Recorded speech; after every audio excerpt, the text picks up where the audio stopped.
না কাটাখালি তো খুলনার এই পাশে একটা কাটাখালি আছে, এ জায়গাও আছে।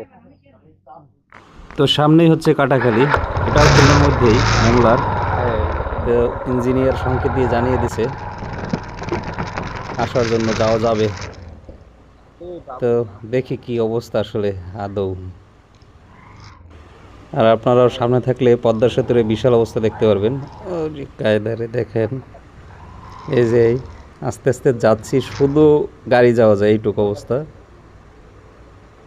পারমিশন নিয়ে সবাই যেতে হইতেছে এই জায়গার থেকে। তো দেখেন নিচের অবস্থা। সামনে আমার ভয় কাটানোর জন্য আসতে বলতেছে যে এইখানের থেকে এই থেকে ইশারায়।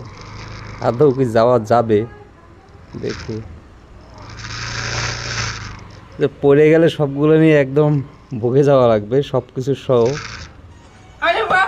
দুই পাশে বাঁশের বেড়া দিয়া পোলের মতো করে, বিষয়টা আসলে খুবই চমৎকার। একটু রেস্ট নিয়ে নে, সাহস সঞ্চয় করতেছে এইখান থেকে যাওয়ার মতো অবস্থা। যদি যায় তাহলে তো ভোগে, আর সামনের এও সাহস দিতেছে খুব পরিমাণে যে আসো ভোগে যাওয়ার জন্যে, তখন এগোই আছে। যাওয়া যাক।